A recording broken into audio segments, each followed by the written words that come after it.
Bonjour les amis, bonjour les futurs millionnaires. Aujourd'hui, je souhaite partager avec vous la fabuleuse histoire de Joseph Boudreau. Au début du siècle, vivait à quelques miles de Shawinigan un fermier nommé Joseph Boudreau. Monsieur Boudreau venait de perdre son épouse. Son fils unique, dans la trentaine, avait été bien éduqué et réussissait fort bien dans sa profession. Joseph Boudreau avait été fermier toute sa vie. Comme beaucoup de Québécois, il était également un aventurier dans l'âme. Ainsi, tous les hivers, il montait au chantier pour 5 à 6 mois. Il avait été tour à tour bûcheron, draveur et un fameux cuisinier de chantier. En travaillant au chantier l'hiver et en cultivant sa terre l'été, il avait fait vivre décemment sa famille. Joseph Boudreau s'est ainsi retrouvé veuf à l'âge de 60 ans avec son fils unique établi à Trois-Rivières. Malgré son âge, son esprit d'aventure ne l'avait pas quitté. Ainsi, les habitants du petit village où il vivait n'ont pas été étonnés lorsqu'un bon jour, au début des années 20, il a vendu sa terre. Toutefois, au lieu de partir vers le nord vers les chantiers, il est parti pour le sud vers les États-Unis. Joseph Boudreau a fait 1001 métiers en sillonnant les États-Unis pendant quelques années. Partout, son talent de cuisinier le dépannait. Il trouvait facilement du travail, même si au début, il ne parlait pratiquement pas l'anglais. Puis en 1922, il s'est installé à New York où il a ouvert son propre restaurant. C'était un tout petit restaurant où il ne servait que les déjeuners et les repas de midi dans la tradition québécoise. Même s'il ne faisait pas fortune, son restaurant avait l'avantage d'être près du quartier des affaires. Il est donc rapidement devenu populaire chez les gens d'affaires, souvent obligés de manger sur le pouce. Monsieur Boudreau était un fameux cuisinier et son petit restaurant était plein à craquer de 6 h le matin à la fermeture à 14 h. En 1925, Joseph Boudreau a commencé à avoir des ennuis de santé. Il a consulté un médecin qui lui a confirmé qu'il n'en avait plus pour longtemps à vivre. Joseph avait amassé au fil de ses aventures une vingtaine de milliers de dollars, une petite fortune à l'époque. Son fils unique continuait de prospérer. Ce que Joseph Boudreau voulait vraiment, c'était de donner une chance à ses 4 petits-enfants encore en bas âge qu'il avait rencontrés l'été précédent lors d'une visite à Trois-Rivières. Joseph Boudreau, tout aventureux qu'il était, avait cependant les 2 pieds solidement sur terre. Il décidait de laisser 5 000 $ à chacun de ses petits-enfants, héritage qu'il recevrait seulement à l'âge de 65 ans. Son but, leur éviter d'avoir à travailler aussi tard que lui dans la vie. Il a donc parlé de son problème à un banquier, client de son restaurant, afin qu'il le conseille. Ce dernier lui a référé un de ses amis, financier d'une excellente réputation, un dénommé James Lynch. Monsieur Boudreau lui a expliqué ce qu'il voulait faire. Monsieur Boudreau, résuma le financier, si je comprends bien, vous voulez donner à chacun de vos petits-fils la somme de 5 000 $, la faire fructifier et la leur remettre en héritage lorsqu'ils auront 65 ans. Monsieur Boudreau, plusieurs solutions s'offrent à vous, continua-t-il. Premièrement, vous pouvez investir l'argent dans un fonds d'obligations gouvernementales de première qualité. Cette méthode ne comporte aucun risque et votre capital s'appréciera au rythme des intérêts et des années. Deuxièmement, vous pouvez également investir dans un fonds d'action américaine de première qualité qui privilégie les titres des grandes sociétés qu'on appelle les blue chips. Nous venons d'ailleurs d'en créer un, basé sur l'indice boursier des titres industriels du Dow Jones, regroupant une vingtaine des plus importantes entreprises aux États-Unis. Le risque est plus grand que pour le fonds d'obligations, mais vous obtenez une bonne diversification et vous participez à l'essor de l'Amérique. De plus, l'appréciation devrait gonfler votre capital de base. Troisièmement, si vous êtes téméraire, vous pouvez également considérer notre fonds regroupant de plus petites compagnies américaines. Nous investissons dans de jeunes entreprises en plein essor, remplies de promesses. Évidemment, je dois vous avertir que le risque est plus grand. Plusieurs de ces sociétés disparaîtront en cours de route, mais quelques-unes grandiront, parfois au point de faire partie de l'indice Dow Jones. Quatrièmement et finalement, vous pouvez investir directement votre 20 000 $ dans une ou deux compagnies d'avenir. Par contre, avec 20 000 $, vous ne pouvez investir dans plusieurs.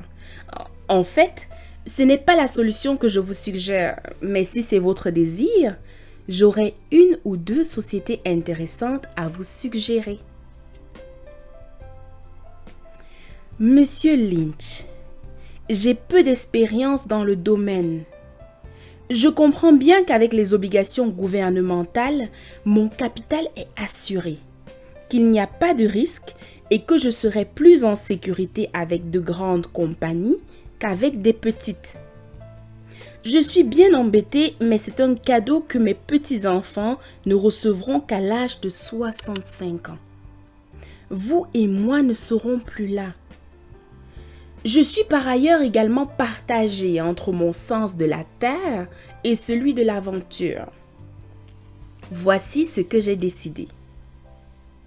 Vous séparerez le 20 000 $ en 4 et investirez 5 000 $ dans un fonds spécialisé dans les obligations gouvernementales, 5 000 $ dans un fonds de grandes entreprises, 5 000 $ dans votre fonds de petites entreprises et le dernier 5 000 $ dans une petite compagnie que vous choisirez vous-même avec soin. Votre firme continuera d'administrer chacun des fonds. Lorsque mes petits-enfants auront 65 ans, ils décideront lequel des fonds ils désirent. Si deux veulent le même, qu'ils se le séparent. Si l'un d'eux décède avant 65 ans, son fonds sera partagé entre les survivants. Ainsi a été rédigé le testament de Joseph Boudreau, qui est décédé quelques mois plus tard.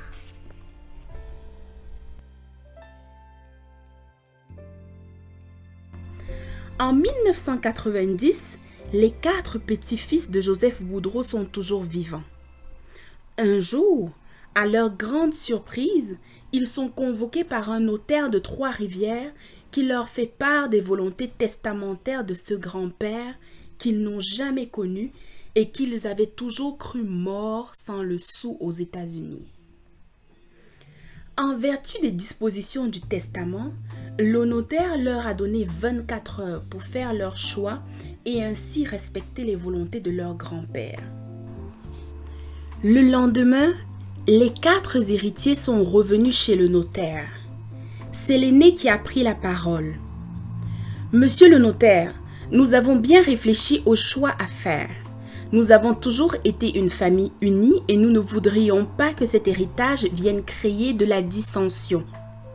D'un commun accord, nous avons donc décidé de partager les 4 fonds en parts égales, de la même manière que notre grand-père aurait pu décider de le faire à l'origine. » Ainsi se termine l'histoire de Joseph Boudreau.